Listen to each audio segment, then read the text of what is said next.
فداك العباد وجند شداد حماة أبات لخير الورى أتينا بعزم مضينا لنصر نبينا بعشر الجرى إن الحمد لله والصلاة والسلام على رسول الله أما بعد প্রিয় মুসলিম তাওহীদি জনতা, আওয়ামী জাহিলিয়াতের পতনের পর এদেশের ধর্মপ্রাণ মানুষেরা ভেবেছিল এবার নিশ্চয়ই নাস্তিক শাহবাগীদের আস্ফালন কমে যাবে। সেকুলাররা ইসলাম বিদ্বেষী কর্মকাণ্ড করার সাহস পাবে না, কেননা নাস্তিক শাহবাগীরা বর্বর আওয়ামী লীগের ছত্রছায়ায় বেড়ে উঠেছিল। খুনি হাসিনার সাথে তারাও পালিয়ে যাবে। কিন্তু আমরা কি দেখছি? এখনও ফেসিবাদের দোসর নাস্তিক শাহবাগীরা একের পর এক ইসলাম বিদ্বেষী কর্মকাণ্ড চালিয়ে যাচ্ছে।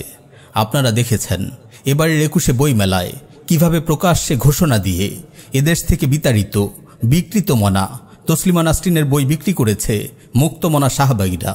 ধর্মপ্রাণ কতিপয় ছাত্র প্রতিবাদ স্বরূপ এর কারণ জিজ্ঞেস করতে গেলে পুরো সেকুলার গোষ্ঠী তাদের নিকৃষ্ট চেতনা নিয়ে তাওহীদি জনতার বিরুদ্ধে হামলে পড়ে। মুসলিম নামধারী কিছু অজ্ঞ লোকও তখন তাওহীদি জনতার বিরুদ্ধে গিয়ে বিকৃত মনা তসলিমা নাসরিনের পক্ষে অবস্থান নেয়। আজও একের পর এক ইস্যু দাঁড় করিয়ে সেকুলার শাহবাগীরা তাওহীদি জনতাকে ঘায়েল করে চলেছে। তাদের ভাবসাব এমন যেন তারাই খুনি হাসিনার পতন ঘটিয়ে নতুন স্বাধীনতা ছিনিয়ে এনেছে। তারা যা চাইবে সেটাই এদেশে চলতে হবে।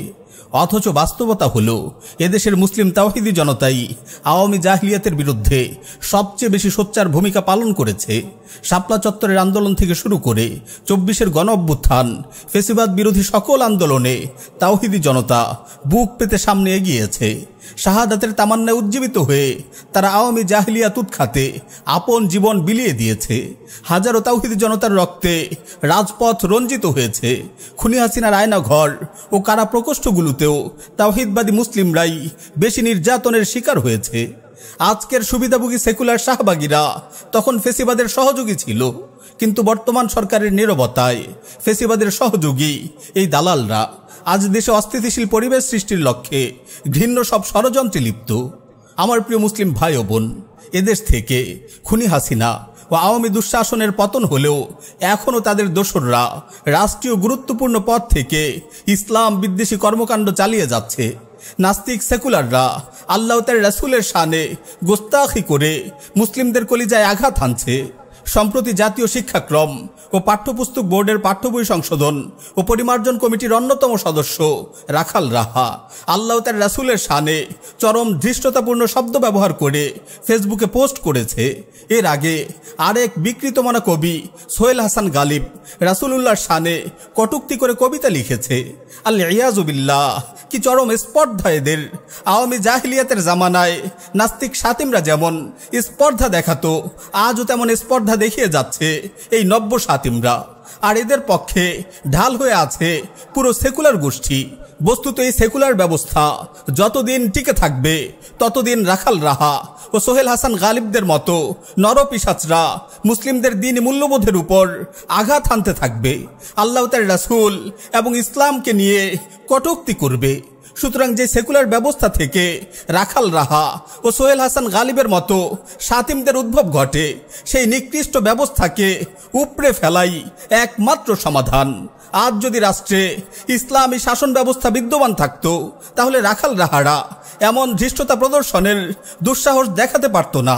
আল্লাহ তার রাসূলের শানে এমন ধৃষ্টতাপূর্ণ শব্দ চয়নের পর তাদের ঘাড়ের সাথে কল্লা সংযুক্ত থাকতো না। সুতরাং এটা স্পষ্ট, এই সেকুলার ব্যবস্থা আল্লাহ তার রাসূলের সম্মান রক্ষার ব্যাপারে কখনোই আন্তরিক নয়। আমার প্রিয় মুসলিম তাওহীদি জনতা, একদিকে আল্লাহ তার রাসূলের শানে গোস্তাখি করা হচ্ছে, অপরদিকে আমাদের কানে আসছে র‍্যাব কর্মকর্তা আলেপের হাতে আমাদের মুসলিম বোনদের সম্ভ্রমহানির কথা। এমন গুরুত্বপূর্ণ দুটি ইস্যু সামনে আসার পরও কিভাবে একজন মুসলিম প্রতিক্রিয়াহীন থাকতে পারে? চলমান এই দুটি ইস্যু তো মুসলিম উম্মার জন্য দুনিয়ার সকল কিছুর চেয়ে ঊর্ধ্বে। মুসলিম ইতিহাসে যখনই এই দুটি ইস্যু সামনে এসেছে, তখনই মুসলিম উম্মা এর প্রতিশোধ নিয়েই ছেড়েছে। নিজেদের সকল কিছুর ঊর্ধ্বে একে গুরুত্ব দিয়েছে। রাসূল সাল্লাল্লাহু আলাইহি ওয়াসাল্লামের ইজ্জতের প্রশ্ন ছিল দুনিয়ার সকল মুসলিমের কাছে সর্বোচ্চ স্পর্শকাতর বিষয়। নিজ পরিবার পরিজন, সাম্রাজ্য, রাজনীতি সকল কিছু ছিল এর সামনে তুচ্ছ। তার শানে আঘাত ছিল ক্ষমার অযোগ্য অপরাধ। যখনই কোনো সাতিম আত্মপ্রকাশ করেছে, উম্মার গর্বিত সদস্যরা দুনিয়া থেকে তাকে বিদায় করে ছেড়েছে। রাসূলের শানে গোস্তাখিকারীর যথাযথ পাওনা বুঝিয়ে না দিয়ে তারা শান্ত হননি। নিজের পরিবার পরিজনদের কেউ আল্লাহর রাসূলের ইজ্জতের প্রশ্নে ছাড় পায়নি। আর মুসলিম নারীর সম্ভ্রম রক্ষা করা ছিল এই উম্মার পুরুষদের কাছে গুরুত্বপূর্ণ। মুসলিম কোন নারীর সম্ভ্রমহানিকে তারা বরদাস্ত করত না। এ ধরনের অপরাধীকে তারা তার যথাযথ পাওনা বুঝিয়ে ছাড়ত। এক ইহুদি মুসলিম রমণীর ইজ্জতের উপর আঘাত করলে তৎক্ষণাৎ সেই ইহুদিকে হত্যা করে পাওনা বুঝিয়ে দেন এক মুসলিম তরুণ। এরপর ইহুদিরা সেই মুসলিম তরুণকে হত্যা করে ফেলে। এই প্রেক্ষাপটে আমাদের প্রিয় নবী সাল্লাল্লাহু আলাইহি ওয়াসাল্লাম বনু কাইনুকার বিরুদ্ধে যুদ্ধ ঘোষণা করেছিলেন। সেদিন থেকেই নারীর ইজ্জত হয়ে গেছে উম্মার সম্মানের প্রতীক। ন্যায়পরায়ণ মুসলিম শাসকরা তো মুসলিম নারীদের ইজ্জত আবরু রক্ষার প্রতি যত্নবান ছিলেন। জালিম খ্যাত মুসলিম শাসকরাও মুসলিম নারীর ইজ্জতের প্রশ্নে কোনো ছাড় দেয়নি। খালিফা মুতাসিমের রোম অভিযান, হাজ্জাজ বিন ইউসুফের নির্দেশে মোহাম্মদ বিন কাসিমের ভারত অভিযান মুসলিম নারীর ইজ্জত রক্ষার তাগিদেই সংগঠিত হয়েছিল। এমনকি আজ আমরা যাদের বীরত্বের প্রশংসা করি, বর্তমান আফগান তালিবান এই মুজাহিদিনদের উত্থানের পেছনেও উল্লেখযোগ্য কারণ ছিল মুসলিম নারীর সম্ভ্রম রক্ষা করা। সুতরাং আমরাও যারা নিজেদের মুসলিম দাবি করছি, আমাদের জন্যও চলমান এই দুই ইস্যুতে নীরবতা অবলম্বনের কোনো সুযোগ নেই। যারা আল্লাহ তার রাসূলের শানে গোস্তাখি করেছে এবং আমাদের মুসলিম বোনদের সম্ভ্রম হানি করেছে, আমরা তাদের কিছুতেই ছাড় দেব না। আমরা বর্তমান সরকারকে স্পষ্টভাবে জানিয়ে দিতে চাই, আল্লাহ তার রাসূলের শানে কোনো গুস্তাখি করা হলে আমরা তাওহীদি জনতা নিশ্চুপ থাকব না। ওয়াল্লাহি আমরা তা সহ্য করব না। রব্বে কাবার কসম, আমরা বসে থাকব না। নরপিশাচ শাতিমদের শাস্তি নিশ্চিত করেই আমরা ক্ষান্ত হব। যাদের কাছে আল্লাহ তার রাসূলের সম্মানের চাইতে তাদের দলীয় এজেন্ডা বাস্তবায়ন বেশি গুরুত্বপূর্ণ, তারা তাদের দল নিয়ে পড়ে থাকুক। ওয়াল্লাহি আমাদের কাছে আল্লাহ তার রাসূলের সম্মান আমাদের জীবনের চাইতেও দামি। আমরা বিশ্বাস করি হাসরের ময়দানে আমাদেরকে আল্লাহর সামনে দাঁড়াতে হবে। প্রিয় নবীজির সুপারিশ ও আল্লাহর অনুগ্রহ ছাড়া সেদিন আমরা জান্নাতে যেতে পারবো না। আমরা বেঁচে থাকবো আর আল্লাহ তার রাসূলকে নিয়ে কটূক্তি করা হবে, এটা কিছুতেই হতে পারে না। আমরা বেঁচে থাকবো আর উম্মার বোনদের সম্ভ্রমহানি করা হবে, তা কিছুতেই হতে পারে না।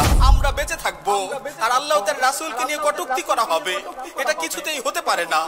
আমরা বেঁচে থাকবো আর উম্মার বোনদের সম্ভ্রমহানি করা হবে, তা কিছুতেই হতে পারে না।